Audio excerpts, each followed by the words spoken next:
This is a relay project. Real Talk starts right now. Here's Ryan Jesperson.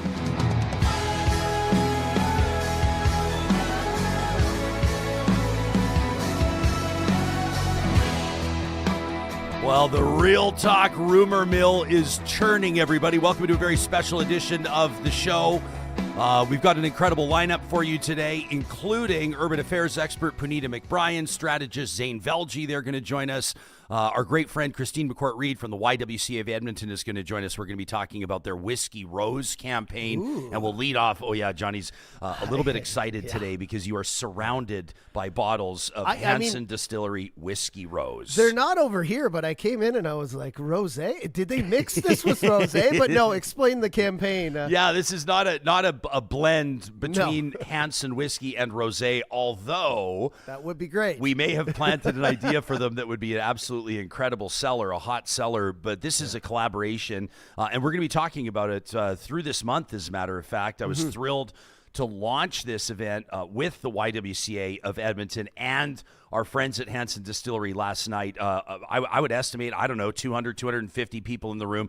Absolutely fantastic. Hansen's Distillery, sort of a reference, a local reference around 111th Ave, 174th Street in Edmonton, in West Edmonton, right by Mercedes-Benz Edmonton West, by the way. I love this place because it's obviously an operating distillery. You can go in there.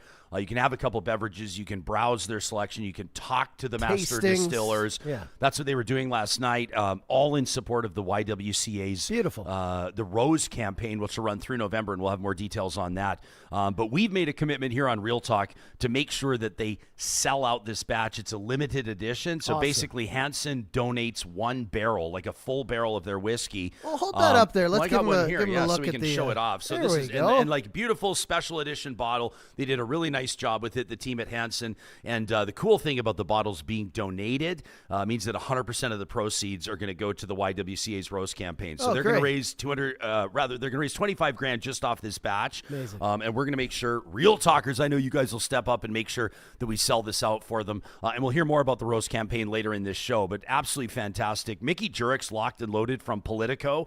And we want to get to Mickey. She's the one that scooped everybody on that floor crossing story, which I'm not going to say it was overshadowed by the budget story because it's part of the budget story, as Mark Carney's minority government needs, as you guys know, 3 votes outside of his caucus, now 2, to get that budget passed. But there's rumblings, there's rumors that other MPs are not only being approached to cross the floor to the Liberals, but maybe even seriously considering it. So we'll get the scoop from Mickey in just a quick second. Want to let you know that this episode, if it wasn't very clear already, is proudly presented by our friends at Hansen Distillery. These beauties have stepped up in a big way to support the YWCA's Rose campaign. Hansen Distillery is Edmonton's original distillery, rooted in prairie grit and a rebellious spirit. Hansen is known for authentic small batch whiskey, vodka, gin, moonshine, unique liqueurs crafted right here with local Alberta ingredients. You know what's cool? Every bottle tells a true story of passion, of heritage, of hands-on craftsmanship. So raise a glass to Real Talk, raise a glass to the YWCA of Edmonton, raise a glass to real spirits. Visit Hansen Distillery, pick up your bottle of Whisky Rose, $100 today, every single cent going to the YWCA. Let them know that Real Talk sent you. Again, 174th Street, 111th Ave, right beside Mercedes-Benz Edmonton West. You can find the latest Hansen creations in Alberta liquor stores. Hansen is proudly local, always original, made right here. All right, we're going to get over to Mickey Djuric right now. Mickey is the co-host of the Playbook Canada podcast and, of course, the intrepid journalist behind the scoop at Politico.com that let Canadians know that former Conservative MP Chris D'Entremont was crossing the Florida Liberals. Mickey, it's great to see your face again. You helped us out with election coverage across the country back in March and April. Just 6 months later, you got a Conservative who won his Atlantic riding by 1%. Crossing the floor. Congratulations on the scoop. How did it wind up in front of you? Wow, yeah. Well, thank you. So much flattery. I don't know what to do with myself. And thanks Credit for where having it's me. due, my friend. Credit where it's due. Wow, my head's gonna get big. But yeah, so most of the journalists on budget day are actually locked up where they can't have any contact with the outside world. And that's initially where I was going to be. But we had heard rumblings on our side that there was possibly some conservatives that could cross over to the Liberal government. So we were like, they sent out me, the reporter, to essentially prowl Parliament Hill while most journalists were locked up. And Chris D'Entremont was one of the names that myself and lots of other journalists in the city had heard was a possibility. And it was just honestly a matter of finding the right person at the right time and asking the right question, because I literally found him outside the House of Commons chumming it up with a Liberal MP. And I said, "Hey, Chris, can I ask you a question?" And that's where it went from there. Was he pretty upfront right out of the gates? Typically, I mean, I guess if the move is already made and he knows it's about to go public, why not reward the journalist that has the scoop and confirm it? But a lot of politicians in this circumstance would play coy. You wouldn't get an answer. I was completely stunned how upfront he was, because at this point I was chasing and bugging every single person I could see on the Hill, every single MP on the Hill, for like about 6 hours at that point.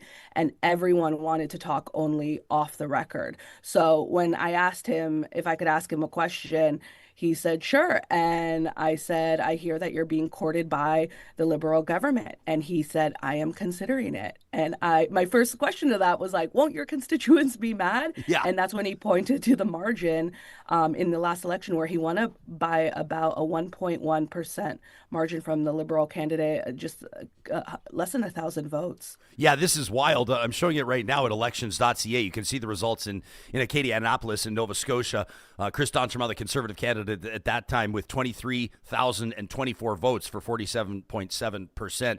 Ronnie LeBlanc, if you're Ronnie LeBlanc, this is a tough pill to swallow, by the way. The Liberal candidate with 22,491. The guy had like 550 fewer votes for 46.5%. I mean, this was a tight race.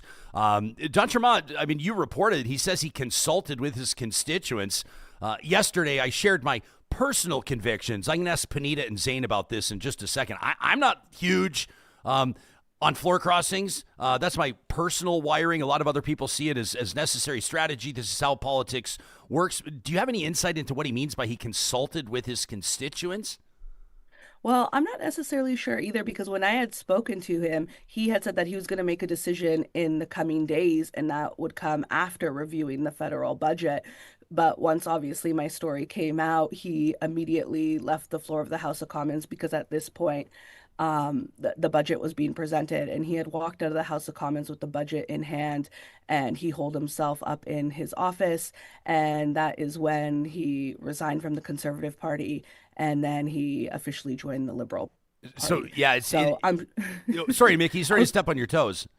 No, I was going to say, I'm sure there was consultations, because actually Melanie Joly, the industry minister, did tell reporters that they were trying to court him for 5 years to join the Liberals. So I'm sure this is conversations that have been brought up with his constituents, but it is a little different than what he had told me originally. Things were souring a little bit between D'Entremont and the Conservatives just 6 months into this election, or rather 6 months into this minority government under Carney, right? His colleagues...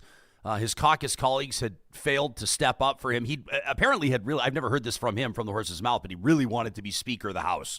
He'd been Deputy Speaker before, and he did not get Conservative caucus support. In other words, his brothers and sisters at the House of Commons did not step up for him. Do you think, did he indicate to you whether or not that heavily factored into his decision? I have to imagine it would have. I did ask him at the time when I ran into him, and he's been asked about it since, and his answer has been consistent of like, yes, it was awkward, but no, that didn't sway his decision. I think that he's arguing that essentially this was the right move for his constituents, and working with the Liberals to essentially, they're making it sound like we're here for Canada, we're not for ourselves. And he did take some digs at Poilievre and saying you can't just oppose things, you have to find things to agree on to move the nation forward. Yeah, this is, I mean, it's huge for an official opposition party that feels like it's in a position to potentially trigger another election and has the confidence, whether or not it's founded in anything, the confidence that they could win the next election, to lose someone like this, no matter if it's a high-profile MP or not. It's obviously a bit of a punch in the gut to Pierre Poilievre, and it sounds like D'Entremont, as you've reported, is not the only Conservative or former Conservative MP that's being approached here. The Real Talk Rumour Mill is hearing that several Conservative MPs, and not just Conservative MPs, are currently in play, are currently being courted by the Liberals. What are you hearing?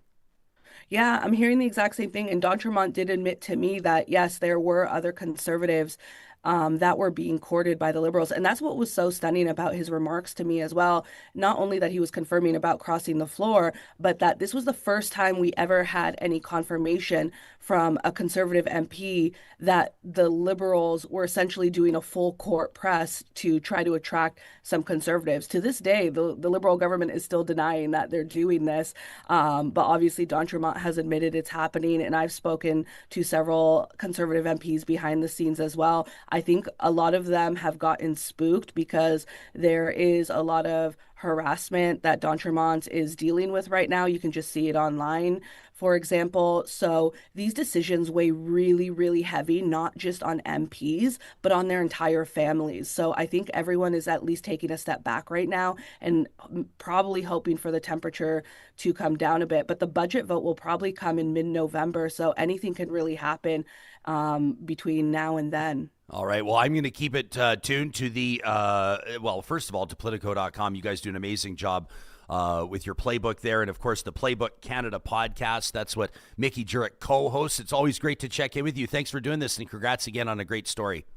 Thanks so much. Yeah, you got it, Mickey. I love when that comes together, right? You know, you're a journalist, you're working in the circles, you're networking with the right people, and every once in a while, no matter what industry you're in, every once in a while, it's just a right place, right time situation. The universe taps you on the shoulder and says, go ask about it. Go ask the question. Go take action. So Mickey with the big scoop. As we welcome to our historic Mercer Warehouse studio in downtown Edmonton, urban affairs expert Puneeta McBryan. It's wonderful to see you. Thanks for hanging out with us this morning. Happy to be here. Yeah, we've also got strategist Zain Velji. Everybody knows him as co-host of one of Canada's most popular political podcasts. He's a partner at North Weather and a wonderful friend of this show. Zain, nice to see your face. Can't have too many brown people. That's what I've concluded. Never too many. Yeah. Hey, both of you.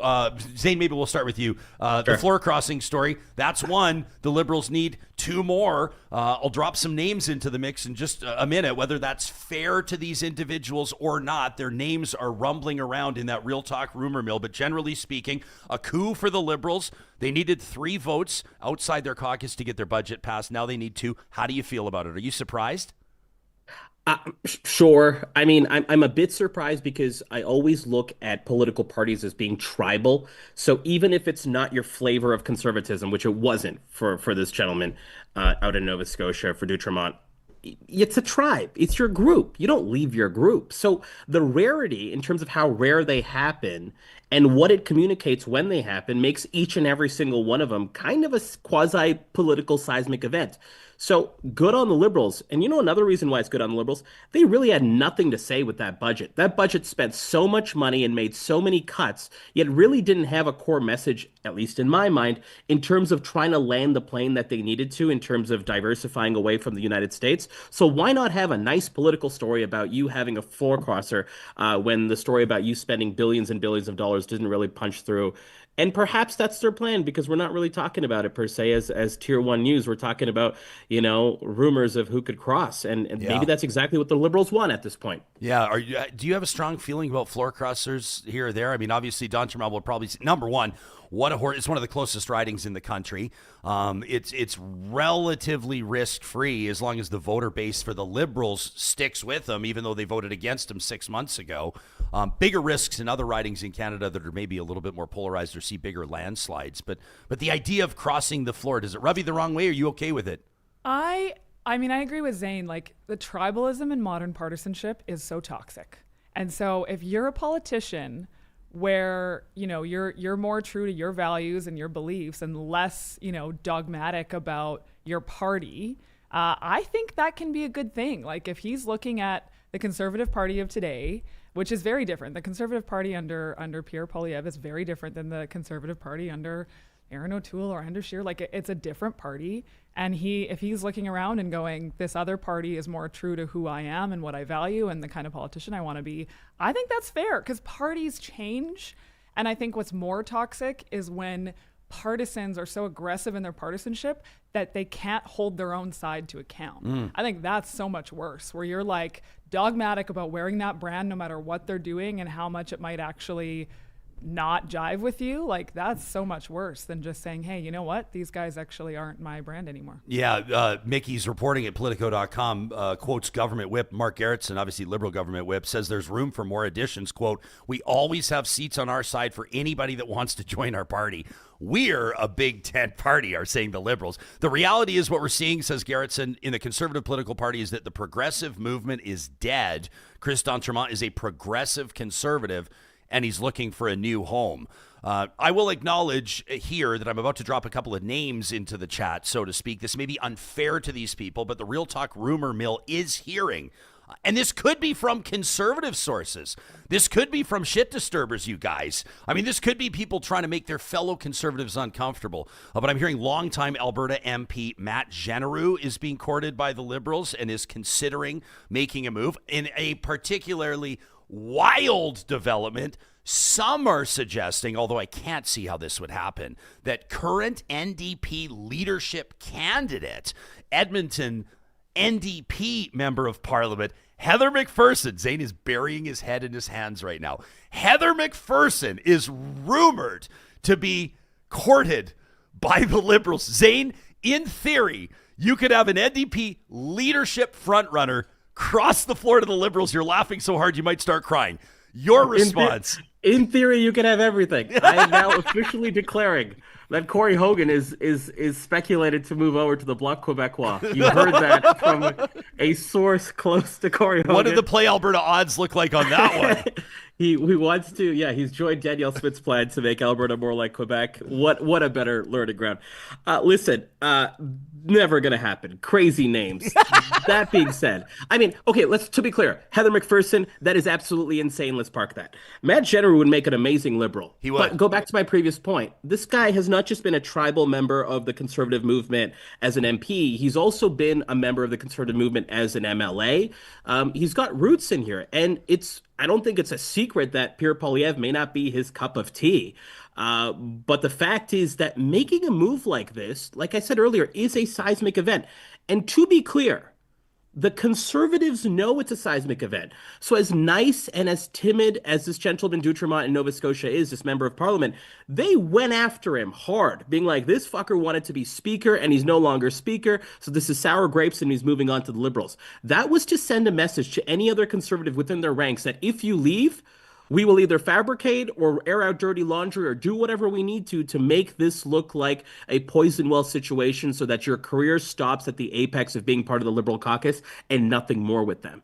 And I think folks are aware of that. So going back to it, Heather McPherson, never going to happen. I think she's more than likely going to be the next leader of the New Democrats. Matt Genereux would make a great Liberal, but go back to my point about tribalism, as well as in addition to the fact that the Conservatives have made it abundantly clear they are going to make this painful for anyone that wants to walk across the aisle. And frankly, from a political strategy perspective, they should. I guess, 100% they should.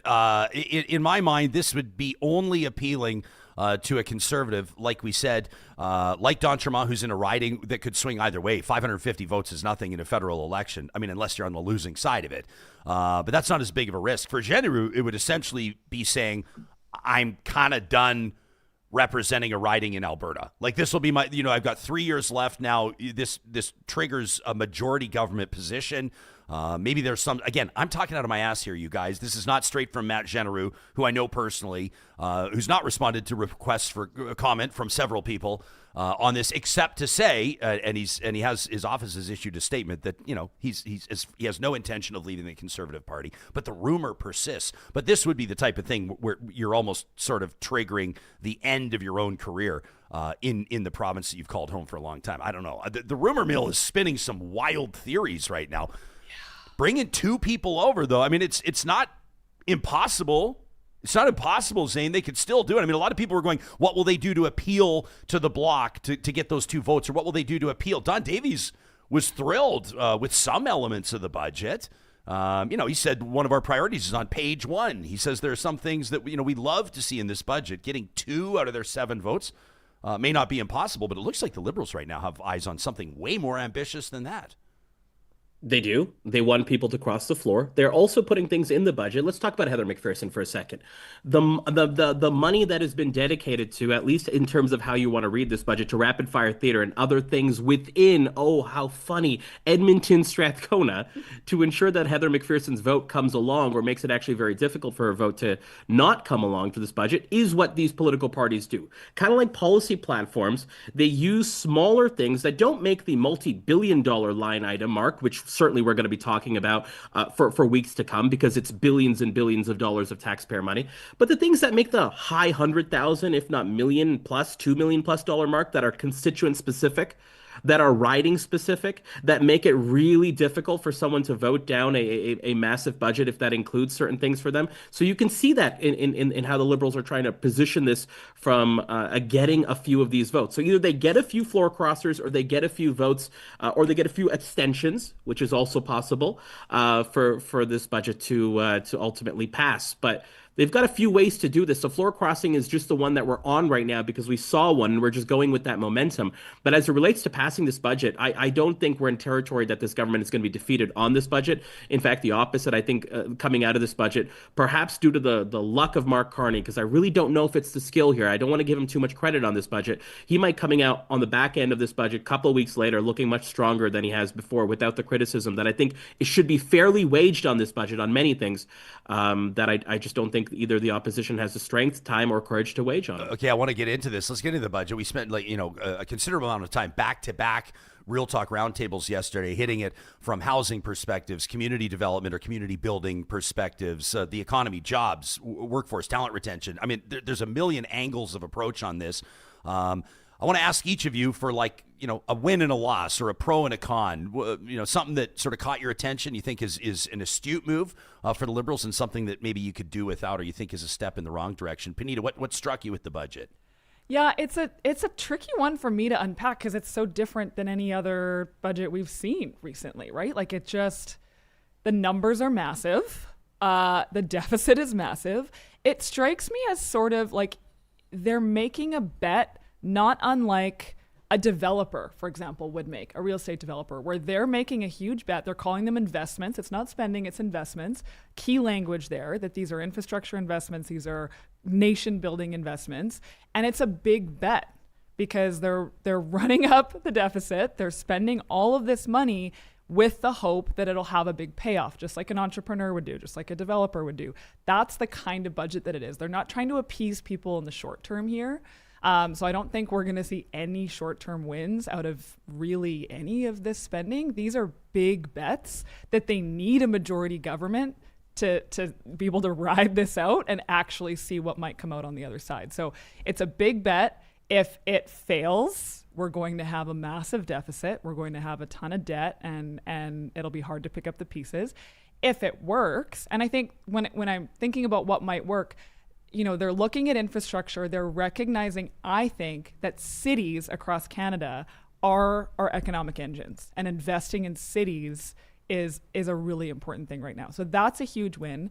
Although the Federation of Canadian Municipalities and others are saying there's not a lot of new money in there, but they haven't made cuts in things like infrastructure for cities. So that's good news. They're recognizing cities are important. They're recognizing investing in our communities and investing in infrastructure is critical. But again, this is stuff that takes years and years and years to pay off. So no one should expect to see results before the end of, a minority government term. So that's your perspective. I didn't even mention it in your introduction, by the way. Past president of the past CEO, pardon me, of the Downtown Business Association in Edmonton. Anytime you're talking about cities and building, I'm going to listen. What Puneeta's talking about is accurate. And also, let's acknowledge, Zain, that it's risky for politicians when you're talking about making big, bold investments that may not show returns before the next election. That's not always how budgets are rolled out. It's a legacy budget. Puneeta's absolutely right. Mark Carney knows he's here for a short time, maybe not even a fun time, certainly not a long time. So he's waging his legacy on this budget. And his legacy may not be borne out with the way that our politics go, which is that, let's assume this minority situation. We might be triggering another election, 6 months, 12 months. This budget could be invalidated. The theories that it's both testing and trying to promote couldn't find itself in real practice or, frankly, outcome. And this is the issue. Are you going to solve my problem today? Or are you going to analyze this thing and try to remedy the future forward situation? And I think Mark Carney's chosen that second lane. This is not a budget I would take to the electorate. Like if this, and I'm sure Carney knows that, but if this is his MO, it's questionable in terms of political chops here and to a certain degree, because this is not like a test the electorate budget, because there's nothing exciting here. There's nothing sexy here. My win on this budget, Jespo, is simply that they didn't cut the big social programs that Trudeau put in place. That I think would have been politically dangerous for them, and I think they would have paid a significant cost. Childcare, dental care, OAS, the top up on there, the child benefit. If they had touched those things on a programmatic level, rather than just let's cut some bureaucrats in Ottawa and other parts of the country, to be frank about the situation, which they are doing to a significant degree, then I think people would have been in an uproar, because there's nothing on the opposite side of this that balances out. There's no replacement programs, etc. My disappointments with this budget are just on the climate side of things. This is a Liberal government, and I know this is a more economically sort of and fiscally right-wing version of Carney that we're seeing, but man, this is still the climate guy, man. Like, this is still the Brookfield climate guy. This is still the UN climate guy. Where is my work? Where is my policy? Where is my ambition? Where's my responsibility in all things climate? I know it's not in favor. This always happens with climate. Every single time that anything in this country elevates itself as a priority, we forget about climate and are happy to kind of put it down. But at some point, you'd expect that the guy who got rid of all these climate policies of the Trudeau era, perhaps because of the political toxicity that they faced in the moment, would have a response to this. But in fact, I saw deeper cuts on climate. I didn't actually see any sort of response. And I think that's going to pay a price, obviously, to the planet, but also politically, when he wants to bring other groups along and maintain a left flank that is not going to always be as weak and down in the mat as it is right now. This is an issue that I think mainstream Democrats in the U.S., as well as folks running a more centrist machine in Canada, need to understand. While progressives might be down and out and licking their wounds and trying to figure out their next move, they exist in large numbers, and they're not going to be down and out like the federal NDP is at this current moment. And so those are my points for you right now. They're not licking their wounds in New York City, and of course, not at all. A good example of that, right? A good example of that. So I want to ask you too about this. We're hanging out with Zain Velji, partner in Northweather, co-host of The Strategists. By the way, a bunch of people in our live chat. Zain, you know the Venn diagram of The Strategists and Real Talk is a beautiful, perfect circle. It's a circle. And a lot of people are excited for your live event that's coming up down in Calgary. Hanging out with Puneeta McBryan again in our downtown studio. This is our feature interview presented by Mercedes-Benz Edmonton West. I want to ask you guys about the New York City election result. I got to ask you about our election results, Alberta municipal elections as well. Let's get into that and more. Plus, we'll jump into our live chat powered by our friends at Park Power. But right now, I want to make sure that Peace Hills Insurance is on your radar. Peace Hills Insurance is an Edmonton-based insurance provider serving all of Western Canada with home, auto, and business products. Let's be real. I know a lot of you have seen your insurance premiums skyrocket over the past couple of years. You owe it to yourself today to check out peacehillsinsurance.com. Peace Hills is owned by the Samson Cree Nation, making them very unique in the marketplace. And their mission through Wahkotoin, this is a Cree word representing the interconnectedness of all beings, is to be a respected national insurer that provides creative and responsive solutions, to be a unique insurance company that truly cares. I first connected with the team at Peace Hills Insurance through their volunteer support of incredible community fundraisers. It wasn't even through business. It was them walking the walk This is an amazing and remarkable company, and I'll tell you this, when you give them a call, a human being's going to answer the phone. They're offering policyholders compassionate, dedicated, and competitive service. You can find them online at peacehillsinsurance.com. For those of you out there right now coming to investing and, more and more private clients and institutions, maybe you're one of them asking the same question. If most mutual funds aren't keeping up with their benchmark, why not just own the benchmark? You may know somebody that's like really bold on the S&P 500. Well, research from S&P shows that more than 80% of Canadian equity mutual funds underperform the index that they track. At Northwood Investment Council, they build customized passive portfolios designed to capture index returns while still respecting your values and preferences. That means if you're an executive or a company you're connected to, you got to exclude those, no problem. Maybe you don't want to invest in tobacco or firearms, or maybe you just want to design your holdings for greater tax efficiency. Northwood Investment Council creates fully customized factor portfolios within Canada and the U.S. You can reach out to Marshall Carey and the team today by visiting northroadic.com. 70 years for our friends at Friesen Brothers, still family-owned, humble and wonderful beginnings, a butcher shop in Hinton. Now 16 locations across the province we call home. This winter, the butchers.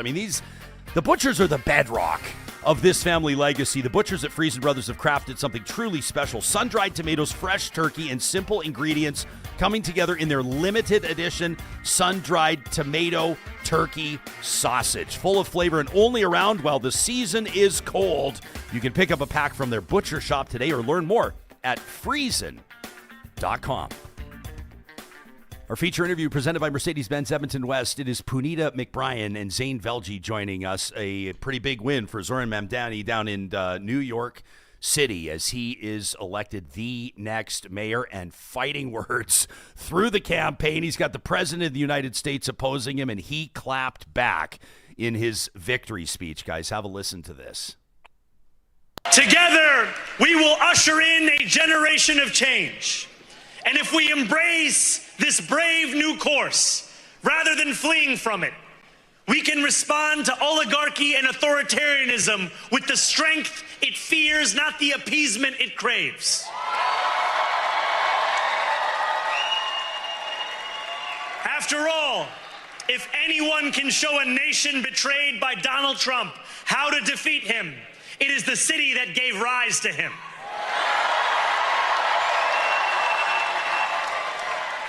And if there is any way to terrify a despot, it is by dismantling the very conditions that allowed him to accumulate power. This is not only how we stop Trump, it's how we stop the next one. So Donald Trump, since I know you're watching, I have 4 words for you. Turn the volume up. All right, and just absolutely raucous applause. That clip courtesy of MSNBC. Puneeta, you're just shaking your head. Pretty remarkable. This looks like a showdown to me. Goosebumps every time the man talks, honestly. I wanted to come on and talk about this. And I don't know if it's that Zain and I are people who live in this bubble of political nerds that, this has been all over all of my social media. It's just more so than our Edmonton and Calgary elections. People were, really watching and cheering on Zohran, especially our generation. And frankly, not even just the most left-leaning people in my life, people who I don't even think would have voted for the most left-leaning candidates in Edmonton and Calgary. And so it's so rare to see a politician like him. It is such a fascinating moment. Obviously, everything happening in the U.S. is casting this massive shadow on Canada. We can't help but watch what's going on south of the border. Just wild times. But I have a lot to say about how Canadians should be thinking about this, but I'm sure Zain has a lot to say about that. Well, let's get into it. I think, obviously Andrew Cuomo, former governor, had the support, the endorsement of Donald Trump. The tail of the tape, Cuomo takes just over 850,000 votes for just under 42% of the vote. Mamdani with over 1 million votes, 1,034,000 for 50.4, just over half of the votes. I mean, there's a lot to dig into. The promise of free transit, somebody said to me yesterday, is the equivalent of tacking on a 15% sales tax. I know there's some concerns on the economic side, but you can't deny the incredible wave of support. I mean, the rise of this, can I call him a young man? He's a young man, and he's the mayor of New York City, Zain. He's younger than both of us. And I'm older than both of you, so there you go. But Zain, where's your head at? Speak for yourself. He's an old soul. Yeah. Yes, incredible. Use all the words you want. I think this is an incredible movement. I think it's extremely powerful. I think it met the moment. I think it created a new moment. I think it showcased to people certain lessons, some of them not transportable. Some of them certainly transportable. And the ones, what I think is interesting about the Canadian context, and I can wax poetic about Zohran. I've known him. I've known his team. I've known folks in and around that orbit, incredibly talented political communicators, political practitioners. Zain, are you saying you know him personally? A bit.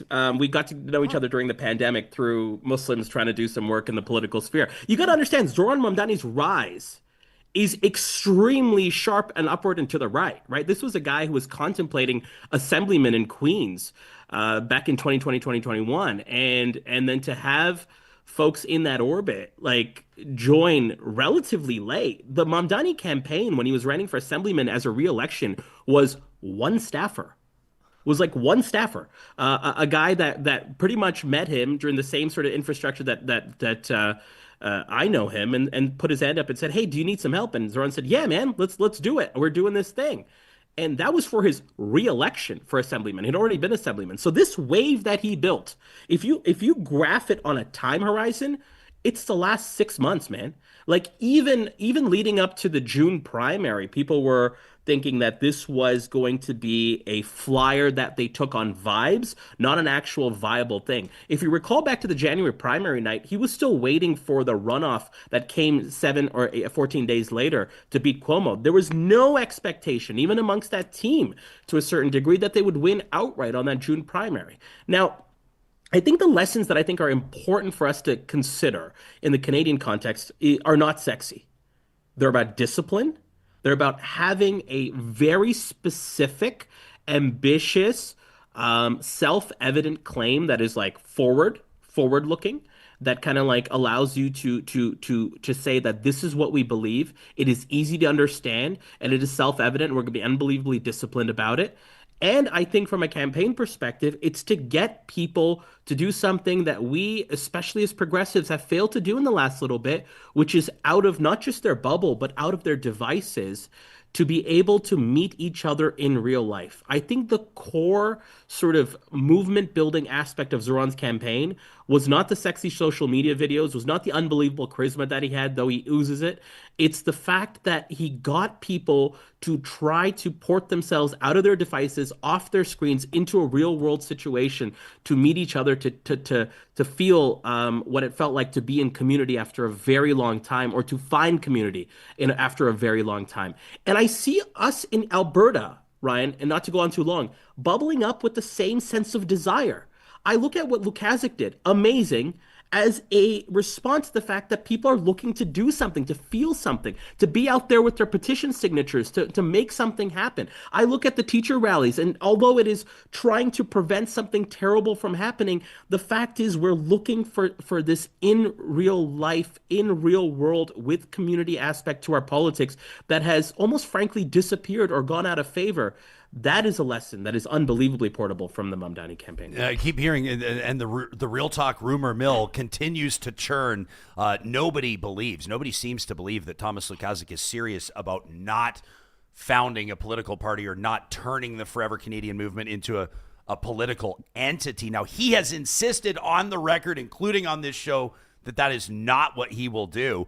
But there appears to be, I mean, Zain, you're kind of hinting at it, that there's room for that there's maybe even demand for that. Like what do you think?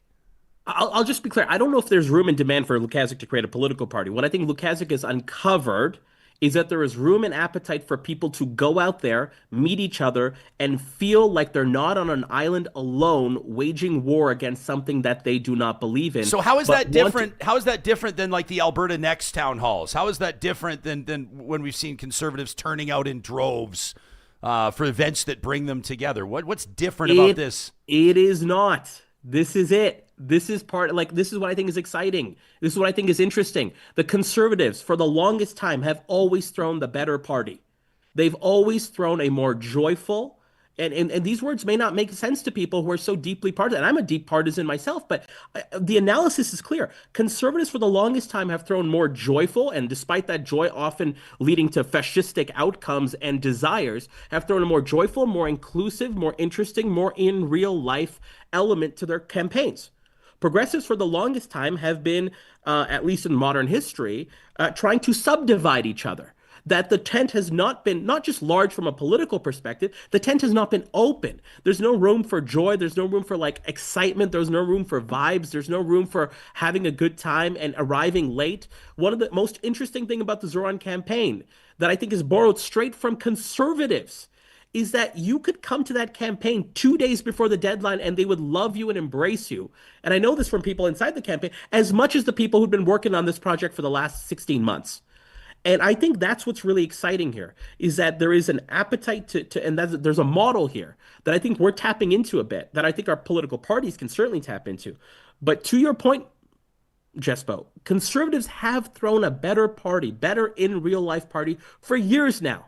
And it's only proof points like this that I think demonstrate to folks that this is a missing piece of the progressive ingredient for a long time. You can't throw a joyful, exciting party if you're too busy subdividing your internal groups and then prioritizing and scaling them based on who got there first and who has sort of priority over one another, which has kind of been the story of progressives for a while. Dubious is in our live chat, powered by Park Power, says the number one thing that I love about Zohran Mamdani, he can rap. Says no longer than 6 years ago, he was pushing his music online. Check this out, a great feature back in June at rollingstone.com. People are discovering mayoral candidate Zohran Mamdani's rap past as Mr. Cardamom. Hey, we're having a coffee before we go live, and you're saying that you think it's, I don't know the word, I think you said dangerous. It's dangerous for Canadians to look to American cities or the American political machine for inspiration on policy and the like. What do you mean by that? Yeah, I agree with everything Zain just said about the movement, the campaign, the politician. I mean, I would love to see a political figure like Zohran appear in Canada. I feel like it's been a long time since we've had a politician that, as a human, as a leader, that people can really rally behind in that way. So yeah, agree with all that as far as the campaigning goes and the strategy goes. The policy side of it, though, I think what drives me crazy is that what Canadians, because U.S. media has such an outsized presence here and U.S. personalities have such an outsized presence, we want to just, transplant everything we see happening south of the border and make it true here. I need people to remember, all the buzzword, the political word that everyone was saying about Zohran, he's a democratic socialist. I want to remind Canadians, we're already effectively a democratic socialist country. His big policy things around accessible healthcare, universal childcare, well-funded public education, we already have all of that. So I think it's good for Canadians to remember that he wasn't this ultra left figure in the Canadian context. And if anything, Absolutely. he's looking to bring New York closer to where we are in Canada. So just a reminder to progressives in Canada, if you support, so many of us support Zohran. I had conservative friends DMing me being like, you like this guy? And I'm like, he is not a scary, communist figure. That's not what's happening. So just a reminder, his policies, very similar to Canadian policies that we already have and love and appreciate, notwithstanding what's happening in Alberta right now. See what I did there? Yes. That was very good. The notwithstanding, it'll get it into the algorithm for us. This is great. Perfect. But then the other thing is that New York City, first of all, the population, it would be like if we had a leader for all of Alberta and BC. It's a massive population, so it is a big deal, even if it is just a mayor. But also, U.S. cities have things like healthcare and education in their mandate, and so you can have these big movement building campaigns like what we saw in New York City, and it's so sad because we can't get that same kind of enthusiasm in our cities in Canada because our cities don't have any of that power. Truly, what our mayors can do, what our municipalities can do in Canada is clean the roads, shovel the snow, run the rec centers, like run the libraries. Like, it's really much more basic stuff. And it's still very depressing to look at, how little turnout we have in our municipal elections, how little excitement we can really generate. But the stuff that is in a city's mandate is just not at the scale of what New York City's mayor would have in his domain. Well, and then you look at this, like how this is framed. Mamdani's win is like a major blow to Trump. People look at the New York City mayoral race as kind of like a harbinger, maybe like the barometer, maybe of where the American electorate is at, maybe on the East Coast. Trump, the president of the United States, threatening to fund New York City to a bare minimum. Yes. Obviously unhappy with the result. I mean, as mentioned, I think that, one of the liabilities, I don't need to hang on this all morning, but the promise of free transit, that's a major election promise with huge financial implications in a city like New York. Like, is New York in trouble here? Does New York have the strength they need? I mean, if this is the White House versus the Big Apple, Zain, who loses? I don't think New York's in trouble here. I think I think Puneeta's absolutely right. When you talk about the scale and scope of change that Zohran Mamdani is promising, and you look at what that is, it is a increase of a tax rate on the top 1% by 2%, and it is a harmonization of their corporate tax from the New York to across the Hudson, New Jersey tax by increasing that about 3%. That more than enough funds everything that they need if he's able to do it. Now, can he execute on those? Because he still needs some assembly support up in Albany with the governor. That is to be determined. I think the biggest fail point for Zohran Mamdani is that he is actually shouldering a lot more than just New York City. He's shouldering the promises of a movement. This is the first time that a social democrat, which is frankly, a subcategory of the Democrats that is gaining immense popularity in the United States across the board, across demos, have not had significant viability outside of AOC, Bernie, and now Zohran. It's the first time that someone gets to put these policies in practice. Now, us as Canadians, and frankly, those in Scandinavia more so, know that this stuff can work. The question is, can the promises that Zohran has submitted work in a specific timetable, which is aggressive, while simultaneously dealing with the threat of Trump? So if you ask the question around, is this like a scourge on New York City? Is this going to fundamentally remake it? No, it is not going to remake it. We have lived in many ways through policies like this. We have not just lived through, that makes it sound like a negative term. We have thrived, I think, as a country by increasing the floor on people a bit and decreasing the ceiling just a tiny bit. And it's not like this is going to remake the home of capitalism in any significant way. It's just going to say, keep making your money. You're just going to have to pay a bit more money to continue to enjoy the world-class city that this place is. But I do go back to Puneeta's example around things that Canadians and Canadian politicians can start taking hold of. And they're not sexy. They're about being disciplined and saying things that are self-evident and clear. And if you look at it at its core, take out Zohran Mamdani's amazing graphic design, amazing video, the oozing of charisma, the young, handsome gentleman that he is, park all of that. Buses, rents, and childcare. Childcare, which is a rarity in terms of how it's being added to a municipal portfolio in the U.S., not necessarily here. Self-evident, clear, actually on the surface, not very sexy. But what he was able to do is at his rally at the end, 1 year later, have everyone in concert repeat those exact phrases. He could say half the phrase and people would know exactly what he's talking about. Freeze the rents, right? Fast and free buses. People were clear and self-evident. I then take you back to both of our municipal elections. I sit in Calgary, you two in Edmonton. Yeah. Can you name anything, and I'm not talking about as memeified, but anything as propositional, as simple, as easy to understand? I'm not even talking about sexy. It doesn't need to be sexy, right? But can you even in our last election have anyone of any of the candidates, successful or not, tell me what any of those were?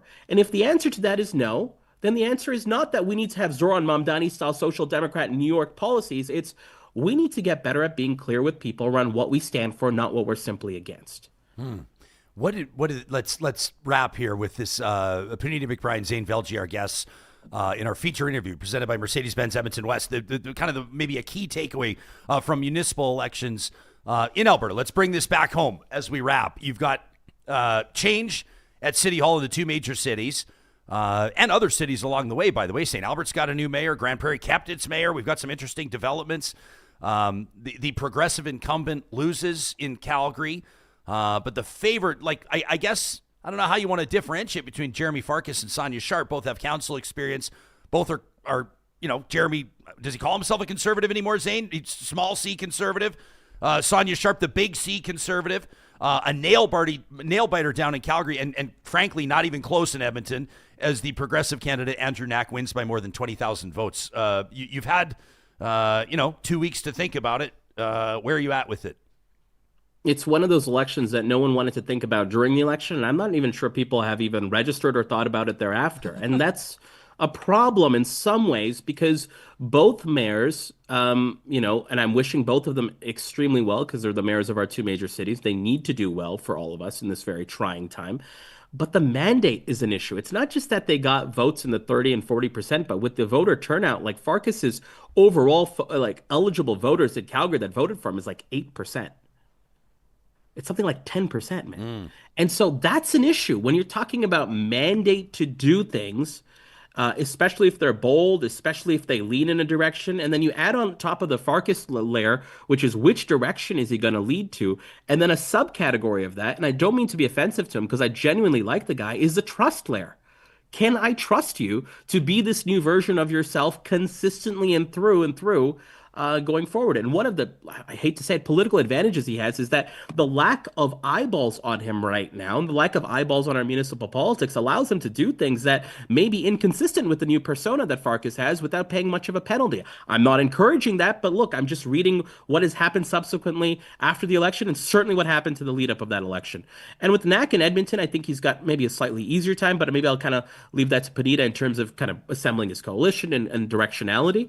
But it is a low engagement cycle right now, which both surprises me and shocks me, and I think is going to have its own consequences. Yeah, it discourages me, quite frankly. Same question to you, my friend. Yeah, very similar in Edmonton. Like, very low turnout, lowest we've had since 2007. 30%. Yeah, but I mean, it's never even, when we had a good year, it was like 37%, which is so much lower. Like, Calgary in a good year will get, I think, close to 50% turnout. So it was a really dramatic drop. But even that, we're like close to half. Yeah, the bar is low. The bar is low across the board. So anyways, 30% turnout. And yes, Mayor Knack really only secured about 37%, I think it was, of those voters. So not great for, someone who's looking for a mandate and looking to take bold action. But I mean, I think the silver lining for me out of the Edmonton election, even though a lot of people are really frustrated, and I myself am baffled by how many incumbents were elected. I was watching the polls and consistently for over the last year, Edmontonians have said overwhelmingly our city is headed in the wrong direction. And then to see, almost all incumbents except one get reelected is baffling when that was your data leading up to it. But anyways, I don't know anything anymore, I guess.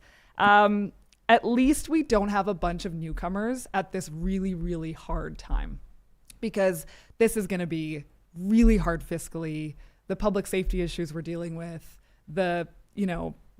a real time of austerity federally. Like, there's a lot that this council is going to have to grapple with. That is candidly, the fiscal reality of the challenges right now is why I was hoping to see a few newcomers on Edmonton's council. If you want me to be real, and the entire business, not the entire, I'm sure there are others, many. But in my circles, our downtown business community, like there's a lot of hand wringing right now. Some like, people councillors are stressed. kept their jobs in circumstances that just blow my mind. Yeah, people are stressed. People are worried. The fiscal situation is not good. Our economic, the Chamber just released our State of Edmonton's Economy. That event is tomorrow, I think. It's not, spoiler alert, it's bad. Like, our unemployment rate is 9%. We've grown our population like 11% over the last 5 years, only 5% job growth over the same period. And then you look at the actual tax base that the city is able to, charge property taxes on, which is the only thing a city can raise revenue from. It's all bad. It's all bad news economically. Before everybody wants to move, don't leave. We're gonna fix it. We had him on yesterday, a chamber panel, and we got into it. That's our November 5th episode. If people want to check it out, there's some reason for optimism, but you're right. Yeah. The reality is grim. From the there council are perspective, there are challenges. From the perspective of the mayor and council, the leadership that's required, the policy change that's going to be required. It's hard times. And so at least they're not brand new. At least they're, for the most part, some of them might not really get it, but I think Andrew Knack does get it. I think he knows how hard this is. I think he understands the economy is is, if not at priority 1, hopefully priority 2. So I mean, I'm an optimist by nature. So let's hope that they can figure this out. Love chatting with the two of you. I want to fact check myself really quickly, by the way. You were right. Andrew Knack won with 38% of the vote. Tim Cartmel did not lose by 20+ thousand. He lost by like 16,000 and approximately, we'll call it 17,000. So there you have it. But still, I mean, that's a lot. So it wasn't as close as a lot of people thought it would be. Zain, congratulations in advance on the Strategist Live. That goes next Wednesday, November 12th, at one of Calgary's iconic venues. I absolutely love Knox United Church. We'll link in our show notes where you can get your tickets to see an atheist, a Muslim, and a Catholic walking into Knox United Church. I love how you guys are spinning that. Not a joke. It's the Strategist Live. So there you go. And I'm very much looking forward to hearing the accountability episode for your podcasting partner, Stephen Carter, who, let's be real, I love Carter. Tough showing for Carter this municipal election. Kidding. Tough no kidding. showing. Yeah. Puneeta McBryan is doing incredible work since hanging your own shingle. Congratulations. Thank and you. people can check out what you're doing at Puneeta.co, and we'll also link to that in the show notes. Thanks to both of you for being here. Always a wonderful conversation. Thanks so much. Thanks, Jespo. You got it. That's Zain Velji, Puneeta McBryan. Christine McCourt-Reid's going to join us from the YWCA in just a little bit. We're going to talk about the Rose campaign. We're going to talk about this Whisky Rose, which is absolutely phenomenal, and some grim numbers as well. We're not going to ignore the reality of why this Rose campaign is so important. That's coming up here on the show. You know, it is Thursday, and that means courtesy of our friends at Play Alberta, we have a chance to focus on a win every single week, every single Thursday, a story of Albertans winning on the national or international stage. And this one here, this is an absolutely fantastic story out of the University of Lethbridge. Yeah, that's right. In this edition of Alberta Wins, presented by Play Alberta, we're celebrating world-class innovation and storytelling. Check this out right here in Alberta. A local team at the University of Lethbridge has just earned one of Alberta's top film honors for a documentary that's changing how we think about the human brain. The film is called Brainstorm. You can Google it and watch it right now. It's directed by Jenna Bailey, co-produced by her husband, and it just took home the Rosie Award for Best Educational Production. This is like Alberta's version of an Emmy. Brainstorm dives really deep into the work that's being done right here in Alberta. Groundbreaking neuroscience research into memory, Alzheimer's, Parkinson's, and brain recovery. It's a story of discovery, about collaboration, about hope, told through the lens of Alberta filmmakers. The best part, this homegrown doc has now been picked up for international streaming, which means you'll be able to find it on Roku and Amazon Prime. So let's take a moment to celebrate this team, the researchers at the Canadian Centre for Behavioural Neuroscience, the creative crew at the University of Lethbridge, and everybody who helped make Brainstorm a global success. From the lab bench to the big screen, Alberta's brain power is winning on every front, proving that once again, when creativity meets curiosity, Alberta can compete with anybody, anywhere. Alberta Wins is presented by our friends at Play Alberta. You can check them out online at playalberta.ca or download the Play Alberta app. You know, not only does all revenue from Play Alberta stay right here in the province, but Albertans are winning big every single day. $10, $50, even $100,000 is won daily on Play Alberta. They've even made millionaires. You can get started today. Again, playalberta.ca. Download the Play Alberta app. You must be 18 or over to play. And if you do gamble, please use your game sense. As we welcome a very special guest to the Real Talk studio, about 12 hours removed from an absolutely fantastic event hosted by Hansen Distillery, Christine McCourt-Reid, steering the ship, interim CEO over the YWCA of Edmonton. Thanks for making time for us this morning. Thanks so much for having me, Ryan. Yeah, this is an exciting time. I know every year there's a ton of enthusiasm around the Rose campaign and what it is and the people that are getting on board. But I guess sort of around that is, as I said, a bit of a grim reality on what the funds raised are going to support, what the services are, and basically what people in Edmonton and across the province are experiencing when it comes to domestic violence. Exactly. Yeah, so every year the Rose campaign is a campaign. It's an awareness, advocacy, and fundraising campaign done by YWCA Edmonton, and it really supports our violence prevention and recovery work. So it runs for 16 days in November and December, coinciding with the 16 days of activism to end gender-based violence, which is an international initiative. We heard last night from the fire chief, 9,200 domestic violence calls in Edmonton last year. That's unacceptable. I think if you and I, if we were to poll any of our friends and just say, is violence acceptable? Do you think violence is acceptable? I think everyone would say no. This is something we can change. Gender-based violence we can move the needle on this, but it's not a women's issue.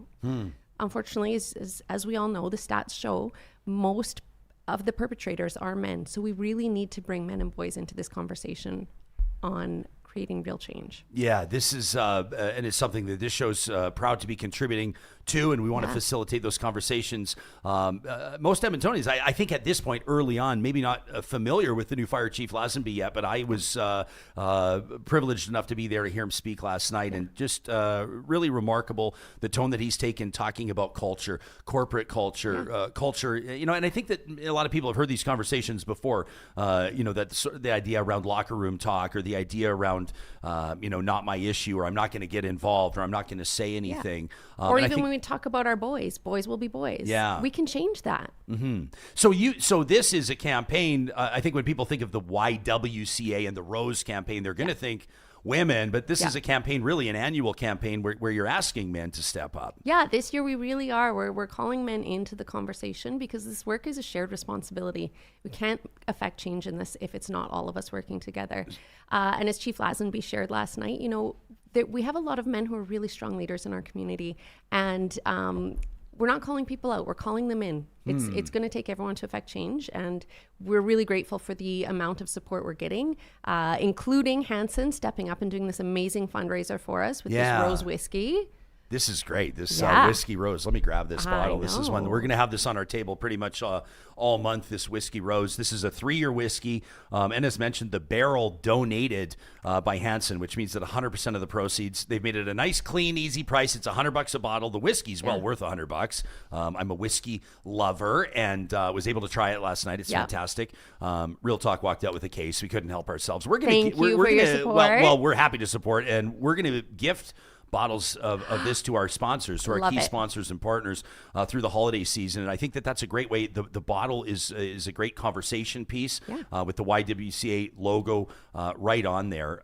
When you're talking to people about having these conversations and sort of what bringing people in, you say we're calling people in, not calling them out. What does that look like? I mean, if you want to give someone like just a bit of direction or a bit of an idea on what, a conversation with your peer group or that sort of idea might be. It's anything. It's in our houses. It's in our workplaces. It's in those locker rooms. So at home, you're the father of sons. It's having those conversations about respect and consent at a very early age.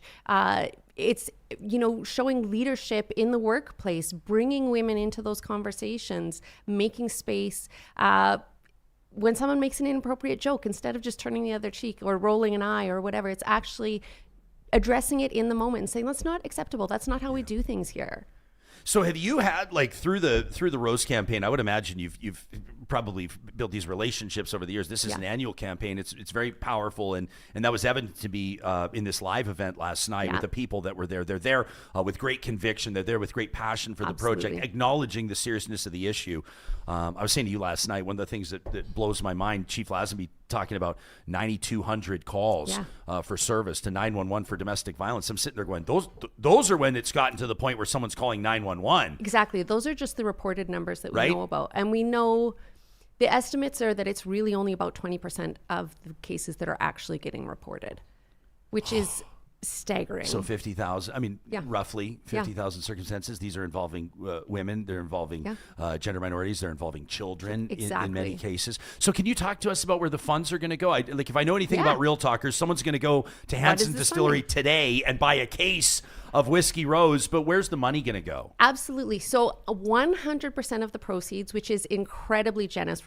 We're so thankful for Hansen for this amazing fundraiser. It is supporting our frontline work that we're doing. So for For example, YWCA Edmonton offers counseling services to victims of violence. We offer sliding scale support. So 99%, over 99% of the individuals we see have access to free counseling. Which, you know, a lot of times that is a barrier. So if we can remove any barriers, particularly the financial ones, so people can get those supports that they need around mental health in leaving violent situations. We work in all the shelters and provide counseling there as well, not just in Edmonton, but actually throughout Alberta. Technology has made that really wonderful. That's the one good thing that came out of the pandemic. We've been able to shift and offer virtual counseling. So we're working in many, many shelters throughout the province and supporting victims of violence that way. We have a lot of youth empowerment programming, really focusing on some of those gaps in building foundational pieces for lifelong skills that we're seeing, particularly in victims of violence that don't necessarily have the skills around what does healthy relationships look like, what does consent look like, financial literacy, all these pieces that women we see now today that we're supporting say, I wish I had known.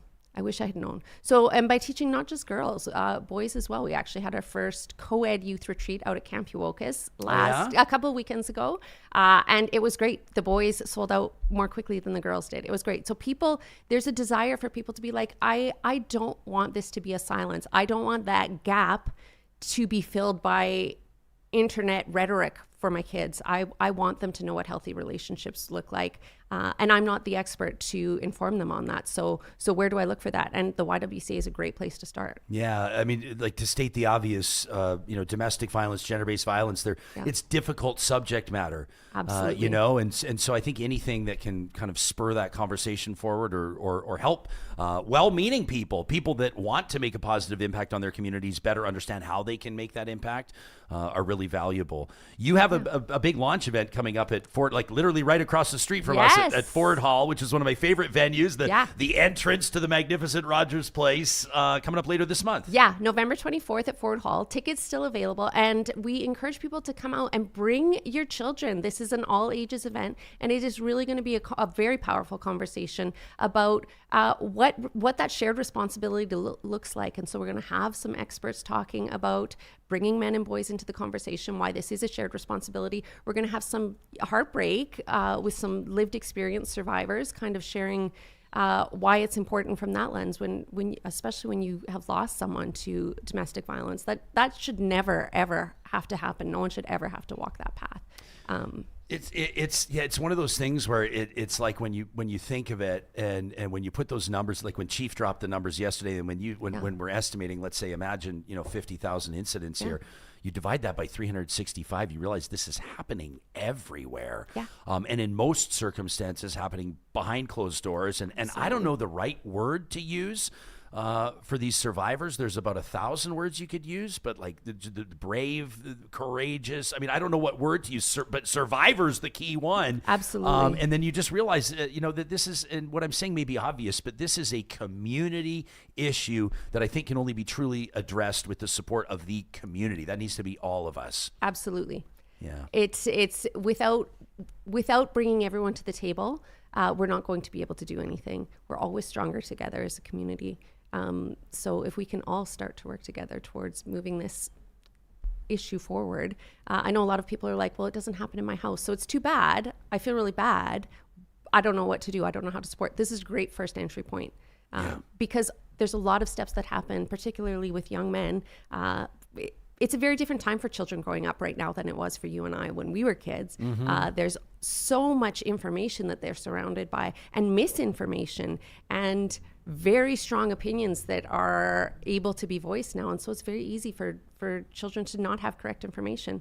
So we want to help teach people some steps to correct that and to address that early so that it doesn't escalate to the point where it actually becomes violent. Remarkable. Many different ways that people can support the Rose campaign. I mean, we're talking about the Whisky Rose fundraiser. If there's also somebody that's feeling particularly philanthropic today, they could just go ahead and make a donation directly to the YWCA of Edmonton as well. Maybe whiskey's not their thing. It might not be. There's a ton of different ways to get involved, including your event coming up on the 24th. People can check out YWCAofedmonton.org for more, and we'll link to that in the show notes. And again, Real Talkers, I'm asking you to step up on this one, and I'm telling you that if you're into whiskey, or if somebody in your life is into whiskey, they're going to love this whiskey. It's a great whiskey that's distilled right here in Alberta by Alberta's original distillery. That's Hansen Distillery. And the best way to get your hands on that is to go visit the Hansen Distillery in person. You will not regret it. I mean, I see you. Are you trying to tease me here with this gingerbread cookie cream liqueur? You know, okay, so the whiskey, absolutely. I think the whiskey will make great Christmas gifts for people. I think it's a phenomenal Christmas gift. And get it now. Get it before they sell out. It's going to sell out for sure. And you know, as it says right on the bottle, it's a whiskey worth sharing for a cause worth raising a glass to. So true. But we always like to raise a glass to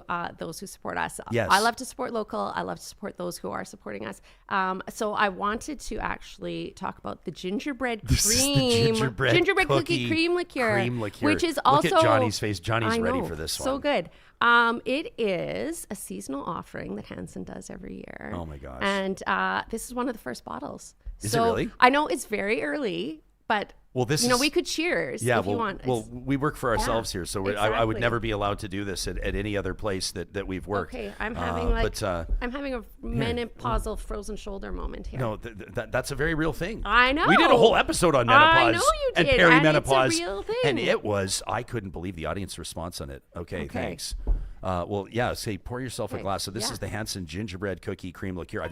I've tried their salted caramel cream liqueur, and it blew my mind. Here, let's raise a glass to a cause worth supporting. I got to try this. That is delicious. It's ridiculously good.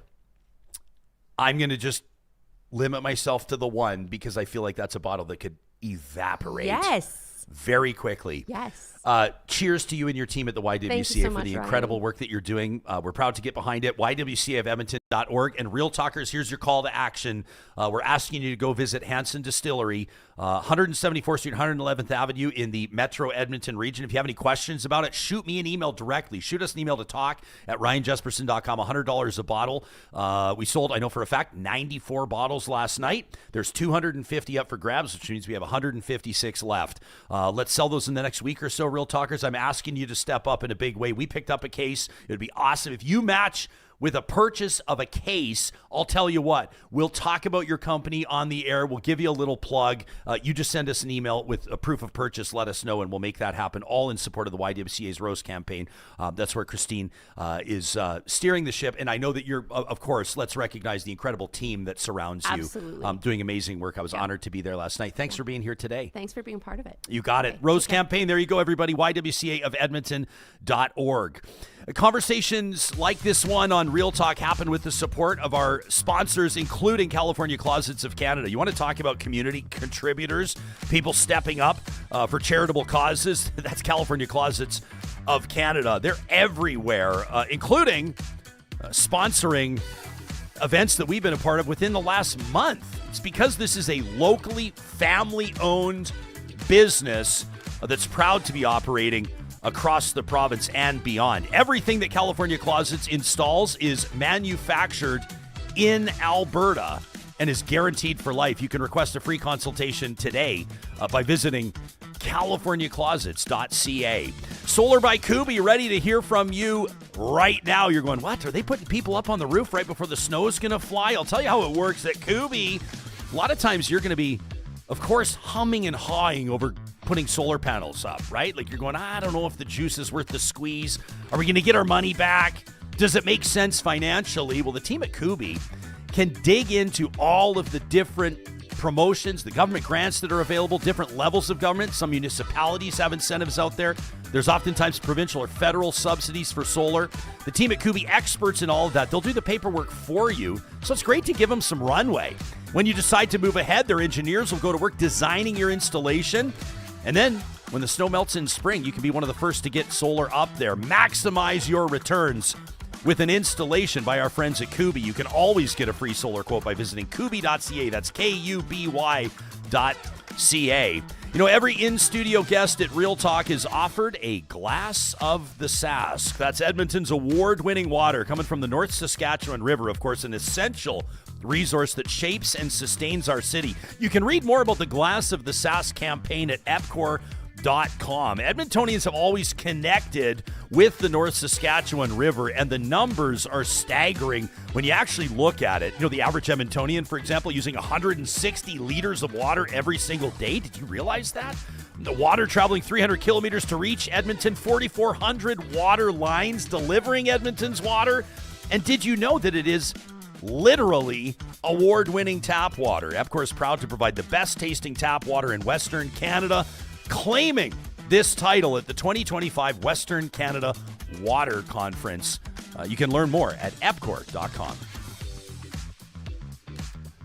I feel like we're being a little bit unfair, Johnny Infamous, sitting over here with a cracked bottle. Christine took it over back to the green room, I think, to get it out of arm's reach here, so I don't have the gingerbread cookie cream liqueur from our friends at Hansen in front of me. That may have been strategic to keep the show on the rails for the remainder of the episode. We also, of course, pride ourselves, as you know, Real Talkers, on making sure that you have the floor. We want to do it every single episode with emails to talk@ryanjesperson.com. And we got this interesting one from Richard.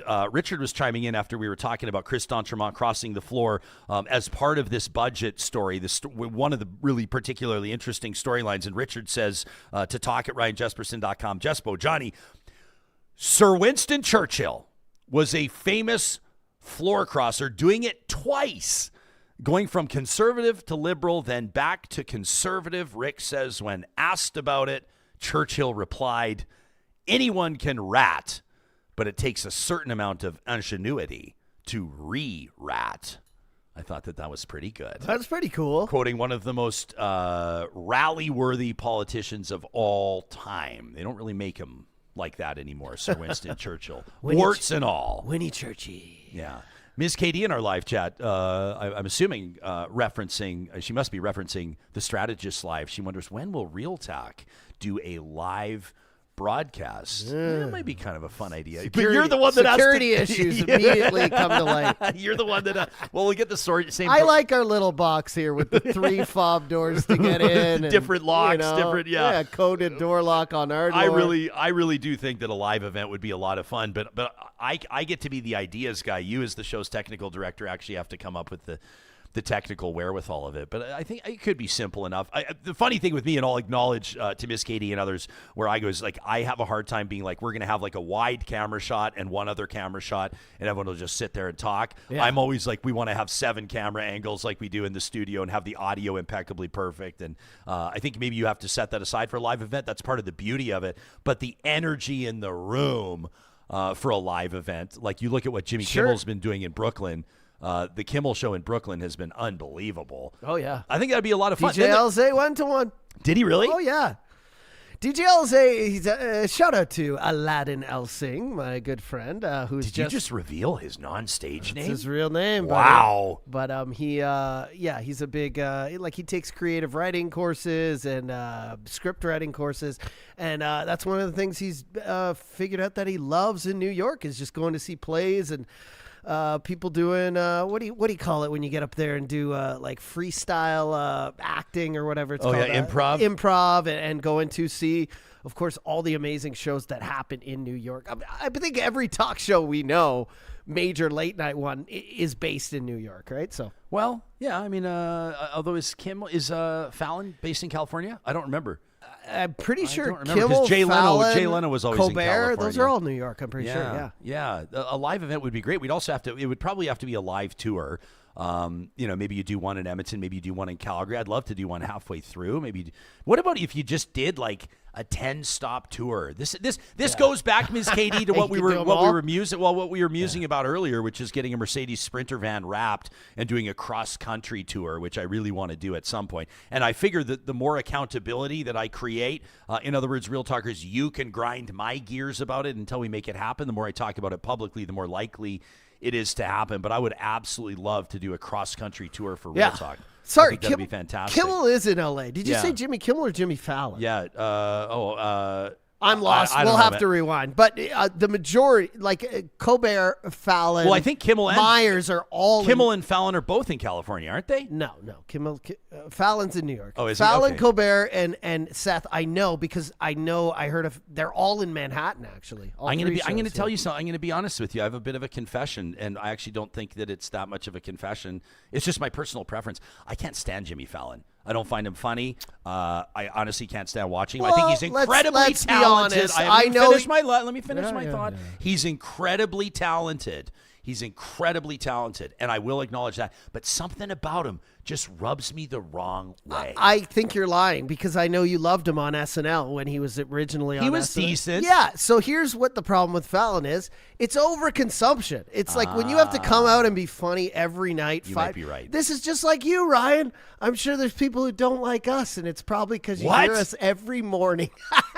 But we love your hate watches as well. Yeah. No, I'm just saying it's overconsumption. Like Fallon on SNL was pinnacle, one of the best. I mean, you have different generations of SNL, but for that generation, he's very good. He was one of the best. He was super funny. He was super likable. But then, you go on a show where, I mean, we know the majority of the things he's saying are done by a team of like a dozen writers. Yeah. And every night you have to try to be funny, and every interview you have to try to be funny, and the shtick goes on. And for me, I wish Fallon had retired like 5 years ago. That's what I wish, because I feel like he's going to retire at a time where people are just totally done with him. I think all talk show hosts go on a little longer than they should. I think they should pass the torch after I think a decade should be the max that you can be a late show host. Yeah, well, interesting. Yeah, there was like the legacy hosts, right? Like Johnny Carson, like a legacy host. David Letterman, a legacy host. I was never a big Jay Leno fan either, but that's also just, it's very personal, you guys. I can be a little bit petty, just like you, maybe a tiny little bit in your lives. And Jay Leno kind of blew me out. I had an opportunity to interview him once. And he wasn't the kindest. And also because I was early in my career. He was like the Polyev eating the apple, and I was like the guy in the apple orchard. I was at that stage of my career where I think I was trying to be cute and funny, and you're trying to make Jay Leno laugh, and it was a recipe for disaster. And it just kind of scarred me forevermore. Although Jay Leno is quite likable with his like garage stuff and all the stuff he's doing now. I think it's just maybe with late night, you kind of feel it's like toothpaste, Colgate or Crest, or maybe Arm & Hammer. But you feel like you have to pick a side. Well, it's like morning show hosts on the radio or TV as well. Like you tune in every day. You don't necessarily, I can think of, I'm not going to name names in this city or abroad, but some that I listen to every day, and I'm like, I don't have a big affinity. I don't have a big love for this person, but I tune in every day just because they are telling me what's going on.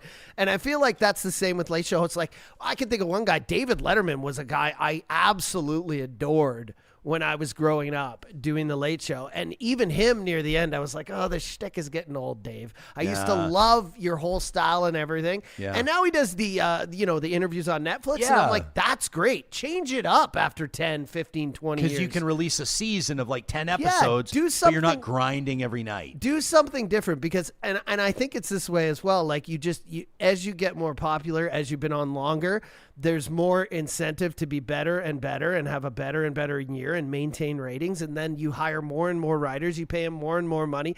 Do you ever notice like the monologues? They used to be like a relaxed.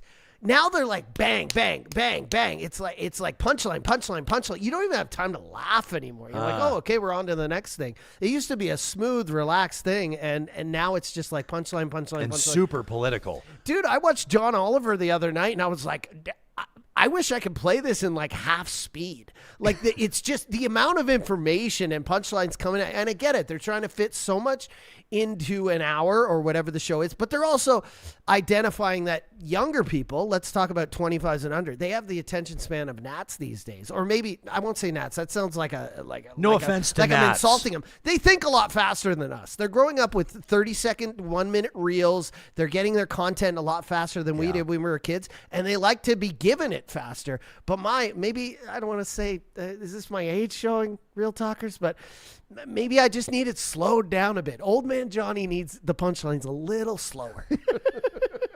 Sitting there in our smoking jackets with our pipes and our chamomile tea. Would you please slow it down for us? Tony stepping up to offer to help. She says she'll have a lot of free time in the new year. Says if you're looking for someone to help organize an event, she says, I've been told my parties are awesome. All right, well, if we're going to move forward with this, we'll let you guys know. I love the idea. We're having a party? I love the idea. We're having a party? Well, I think a Real Talk Live event would end up being a party. Can't wait and to how about coordinate this from technically. Aaron? Aaron says, I agree, Jespo. Fallon seems too performative. He's too corporate now. Says Aaron in our live chat. Powered by Park Power. Get exclusive discounts on internet, electricity, and natural gas by visiting parkpower.ca/realtalk.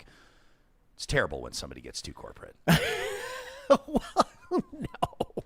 Look at we have kind of a contrast here other than the poppies today. I'm kind of relaxed. I got camo.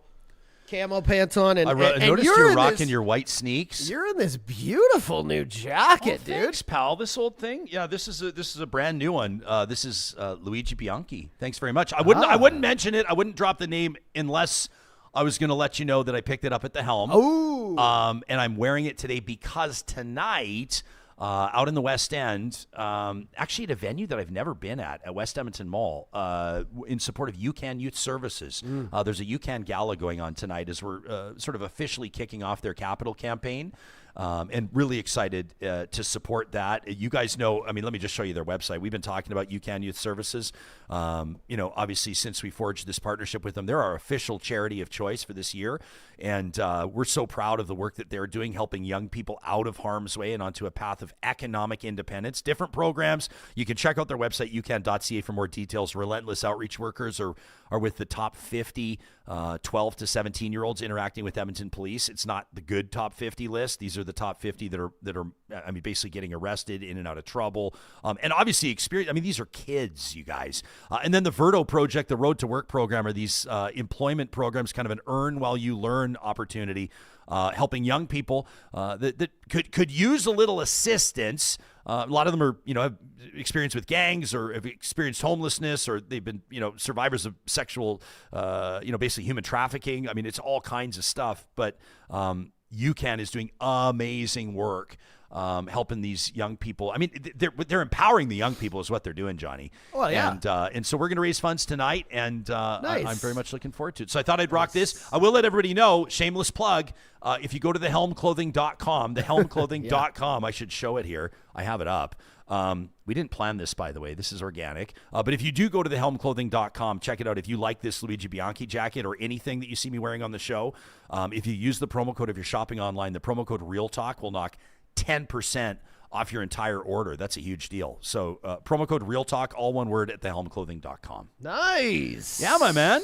What do you have cooking rest of the day besides grinding it out here? I mean, I don't know. I mean, of course we're going to grind it out You're here. You're going to get into the gingerbread cookie cream. There's just so much going on right now where I'm watching like the rebuttal and the reaction to the budget, the reaction to the new mayor in New York City. It's wild. It's wild to see people. It's wild to see the attacks on Z. I'm just going to start calling him Z because my friend DJ Alzay also said I was pronouncing Zohran wrong yesterday. I was saying Well, I didn't realize. How cool is it? Well, I keep saying Zohran like it's from the Adam Sandler movie. Zain does it because Zain. I had no idea Zain knew him personally. Yeah, I like that he just casually dropped that in the interview. It's not Zohran. Yeah, Zohran. It's Zohran. Zohran Mamdani. Yeah. Tommy in our chat says, I really dislike all the late night shows bashing right-wing politicians. I mean, it is. There's not, but there's not really. There's not. I mean, they do, but Trump is kind of like his own animal, I would say. If you're a late night host, Trump is gold. I mean, unless he pulls you off the air. How can you not? But SNL, all those late night shows, it doesn't matter who's president. They're making fun of him. Yeah, that's true for sure. Maximum Bunt says they saw Fallon live taping in New York. How cool. That would be so cool. Says his studio's in Rockefeller Center, same building as SNL. Says Fallon was super funny live. Mm-hmm. Of course it would be. I'm not a hater. I just I would say I prefer Kimmel. How's that? Do you? Yeah. And even Kimmel's history is really interesting, right? Like he was like his early work was a little. I went backwards with Kimmel. I didn't like him before, and now I kind of like him. But I'd still, if I had to put it in order, it'd probably be Colbert first, and then Fallon, and then Kimmel. But yeah, the Man Show and shit before with Kimmel was questionable, there was some right? Sketchy stuff going on. Yeah, for sure. But I will say this, people can evolve, people can grow, and probably for his own career success, he made the move too, right? Of course, he's grown from that being the person he is now. But it's just like. Yeah, I don't know. And it's all about style, and it's all subjective. It's like music, right? People be like, I don't like this person on the Late Show. I don't like that person on the Late Show. It's all about how you react to them, and it's all subjective. It doesn't mean that, Jimmy Fallon isn't talented today. I imagine, and we know just from doing a show every day, when you do a show every day, 5 days a week, especially with him with millions of people watching, I mean, that is no small feat. You could be like, oh, this person would be funnier and throw them in that situation. But just the schedule and the way a late show operates compared to like stand-up comedy or whatever, it's a totally different animal, right? Yeah, absolutely. We in our live chat, first of all, Super Chat Ken, $5 into live. Thanks, buddy. Says a shout out to you guys for platforming the YWCA. We might have to take back the word platforming, make it a positive. We're platforming the YWCA. Says I hope Ken. that means a positive. Ken says, yeah, he just knows that word drives me nuts. He says they do great work, including sex ed in schools, or at least when they were allowed to. Ken, that's a great point, and sure appreciate your contribution. Thanks very much. Alberta Girl, meantime, says, what about this nurses voting to strike? Like, is that a thing in Alberta? It is absolutely a thing in Alberta. It's in case you missed this, the union representing 16,000 Alberta nurses and healthcare aides have voted 98% in favor of striking. I will say that the negotiation, that doesn't mean that they are striking for sure, but it's definitely a story we're keeping an eye on. Negotiations are resuming as we're speaking, like today, on this Thursday, November 6th, and we'll see where that goes. I will just say, like, the Alberta government, the UCP, has already kind of set a precedent, like within the last 2 weeks, that probably gives us a sense of how they're maybe going to approach this. I think that, the government's position has been pretty clear. I'm just going straight up the middle on my analysis on this at this point, my commentary at this point, in that, they think that they put a pretty good deal in front of the nurses. I think off the top of my head, it's 12% over 4 years, something like that, which is identical. Employers offering wage increases. Here it is, reporting at the Edmonton Journal, 12% over 4 years with some rollbacks on the table. Says that the deal between the province and the United Nurses of Alberta says that this has put their members even further behind. So this is AUPE President Sandra Azikar talking to reporters, says, basically we're hopeful the government will go back to the table with an offer that our members would be able to accept on behalf of the membership. The earliest they could issue a strike notice is next, November 17th. So call it, 10, 11 days from now. It could get ugly. And it probably will get ugly. And, I would imagine that this government, which has not exactly been friendly to unions, is prepared to drop the hammer again.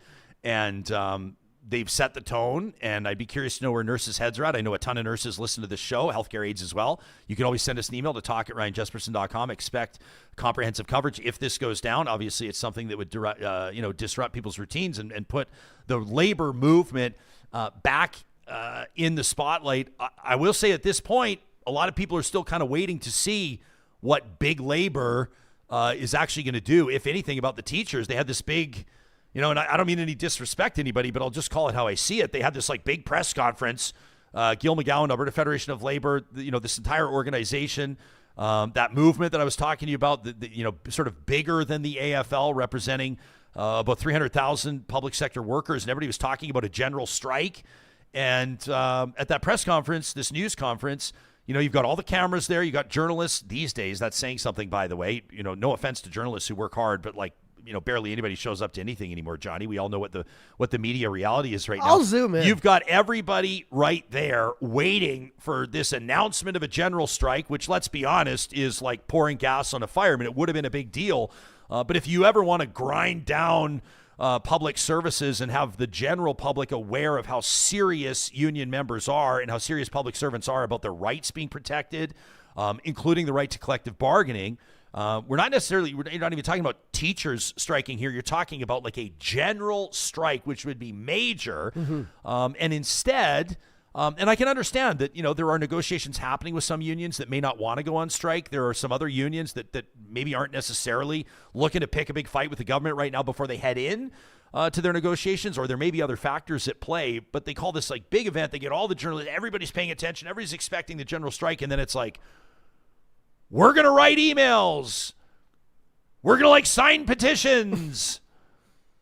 We're going to show them. And I think the next morning, I know what I see in our live chat, here, the People's Show, and the comments, generally speaking, not 100%, but generally speaking, people were like, that was a little bit flaccid. That lacked a little oomph. That lacked a little punch power. And so what do we read into this? Like, if you're a real talker who is a union member, if you're a real talker who's a public sector worker, We would love to know where your head's at. You can write us in confidence or put it on the record to talk@ryanjesperson.com. Sometimes you can make it anonymous, but just let us know, that you're speaking from a position of credibility. Find some way to prove you are who you say you are. We're happy to protect your confidentiality. I get that some people are not looking to sick the dogs onto themselves here. And it's a tenuous relationship between the province and unions. Mm-hmm. But that nurses' strike, I mean, man, that puts it right back. It's not a nurses' strike yet, but a 98%. Sounds like it's going to happen, though. Put it this way. Teachers voted, I think off the top of my head, 89.5% to strike, right? 89.5%. Nurses, 98%. Mm-hmm. So they're dead serious, the nurses and healthcare aides, right? A lot of striking. My striking bandwidth is kind of going down. I mean, you've heard me on the show. I want to support nurses. I want to support teachers. I think they're both underpaid. I think they're both understaffed. I think they both have jobs that I would never want to do in my life. So I'm grateful that there are people who wake up every day and are like, I enjoy doing this. I enjoy helping people. I enjoy helping kids. I enjoy educating kids. I enjoy people who come into the ER with a stomach ache and listening to all their problems. Maybe you just need more sleep and a better diet. But let me put a Band-Aid on this for you for the day. But yeah, the bandwidth after all the striking and all the petitions and all the everything that's been going on in this province, it's like I want to go down there sometimes. I want to support. I want to go over to the ledge. I got to be there to get some viz for the show or whatever. But I'm just wondering, like, can I zoom into these next strikes? Yeah. Yeah. Tracy D in our live chat says, 3% a year, you guys, for a salary increase is nothing when you're taking home $3,500 a month. I agree. Right? Others, like, how about this from Alberta Girl, 100% correct, says teachers and LPNs are part of the cleanup crew. The RNs, the doctors, they're the stars, but nothing runs without the LPNs. 100% true as well. Yeah, if anyone out there thinks about what they make as a salary, if someone said, I'll give you a 10% raise, it sounds like, okay, that's great. I'm not knocking 10% raises, but on a paycheck, what is that, Rye? That's a few $100s a month. I think we saw someone say that the proposed increase for the teachers, don't quote me on, I mean, it was just anecdotal, but somebody said it's like $150 a month for us. Like it's not going to move the needle in a huge way. I'll also acknowledge for people that are on AISH and fixed income, $150 a month is a huge amount of money. How about that for a gut punch? Alberta Girl says labor is scared of the government fines. Tracy says they got the kids back in school. Now it seems like everybody doesn't care anymore. How about this from Ms. KD? Love this. $10 into the super chat. Thanks very much. Says, I would like to mention, says Ms. KD, that it is coming up on Saturday, November 8th, Indigenous Veterans Day. Yeah. Johnny, I'm showing this veterans.gc.ca. You can learn more about this. It says, please think of their sacrifices and the very real fact that they did, our Indigenous veterans, not get the same benefits. Ms. KD says all veterans deserve our gratitude, and she is absolutely 100% correct. Thank you for that contribution to the super chat, and of course, thanks for making sure that that's on our radar. We do have a special episode of Real Talk. We will be doing an episode on Tuesday, November 11th, and I'm looking forward to it. Lest always we look forward. Forget. Always look forward to our Remembrance Day episodes. Loved our one last year. Yeah, that was powerful with Marty Jones. Yeah, he was a great. He was the a great 100-year-old.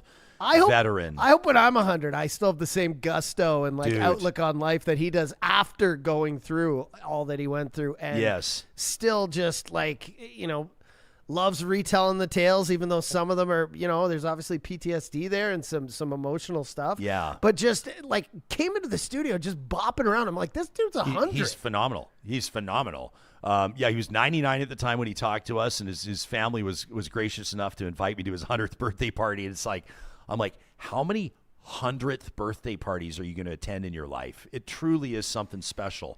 And he's working the room. Yeah. Hilarious. But he's also he's so relaxed and down to earth. He's like, well, everyone, a birthday is not special. Everyone gets one, and you have one every year. I'm like, dude. No, dude, 100 is special, right? Unbelievable. Hey, before we go, I want to make sure that we do mention this. Friends, we had a wonderful roundtable on the 31st of October talking about energy, the economy, and the environment. David Keith joined us at the University of Chicago, Sarah Hastings-Simon, University of Calgary, and of course, Ed Whittingham. A really wonderful conversation, nonpartisan, just the facts. And you can check that out on our podcast archive or, of course, on our YouTube channel. Thanks to everybody that's subscribing to both, by the way. We're seeing some serious interest over the past couple of months, and that means a lot to us. That's our October 31st episode. In that, we discuss Pathways Alliance and carbon capture and storage in follow-up, this Monday, if you didn't catch it, James Fan joined us Monday, November 3rd from the International CCS Knowledge Center. That's the Carbon Capture and Storage Knowledge Center. Taking questions from David Keith, questions from the audience. It was a great conversation. Check it out again. And you can learn more about the Pathways Alliance initiative. That's the 6 biggest oil sands companies in the country working together to meet global demand, to power Canada's economy, and to, of course, decrease the environmental impact of Canada's oil sands. You can learn more about how they're doing it by visiting pathwaysalliance.ca. Can we read a praise report? I like this one from Nia. We'll wrap with this, Johnny. She said, she wrote into talk@ryanjesperson.com. It's kind of funny. We're actually, when you send us these emails that kind of make our day, we kind of keep them to ourselves for the most part. I share them with Johnny if he hasn't seen them in the inbox. But every once in a while, we want to read them on the show. I'd way rather read emails of people being critical of us because I think it just sort of contributes to a better conversation. But permit us this as we wrap. So Nia says, guys, thank you for the show. Absolutely love it. She says, I would never tell you what to do on the show. You can tell us what to do. We may not listen, but we love to hear it. Says, as an overwhelmed and over-triggered Albertan, I would like to ask, and I'm hoping that you're planning to interview soon, another artist or writer or musician or comedian. Nia says, the Biff Naked interview was so good and so refreshing in this never-ending, tumultuous news cycle. Wasn't that a great email? I agree as well. And I know people are noticing we used to do more of those interviews, but it's just the news cycle has gotten so nuts. crazy. And the majority of emails we get is like, address this. And we've already got it in the list. And so I agree. We definitely need those moments of kind of clarity and a little buffer zone between all the hard stuff. But right now, I mean, with everything going on in the province and the budget and the elections, and we can't turn a blind eye, but we will definitely put some more of those refresher episodes, as I like to call them, in. Every once in a while, we need, like Nia's talking about, I don't know if you call it a distraction, but just like a reminder. No. That's kind of why we do Positive Reflections every Monday. I like the Alberta Wins feature every Thursday because these are outside of the news. Well, not necessarily outside of the news cycle, but outside of the discouraging stuff, outside of the mudslinging. You know what I'm saying? Yeah. So as we wrap, I'll also note here, and this is just a shout out to a community member that we appreciate. Lauren is sharing in our live chat right now. It says, my dad's 98. But he's experiencing early dementia. And I'm seeing a whole bunch of Real Talkers just share their thoughts with Lauren on that. I know a lot of people are walking those same miles. It's kind of how Real Talkers roll, isn't it? Stronger together. Love to you, Lauren, and to everybody else. Don't forget, go to Hansen Distillery, pick up a bottle of Whisky Rose, pick up a case in support of the Rose campaign, YWCA of Edmonton. We'll talk to you again tomorrow.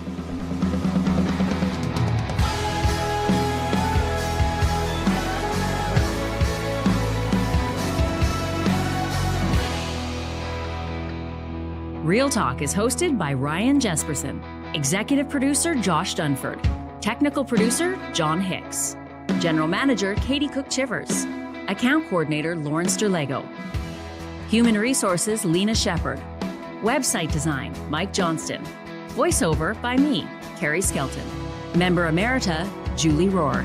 Real Talk is recorded in Edmonton, Alberta on Treaty 6 territory, the traditional and ancestral territory of the Cree, Dene, Blackfoot, Saulteaux, and Nakota Sioux, home to the Métis settlements and the Métis Nation of Alberta. Real Talk is a relay project. For more, check out ryanjesperson.com.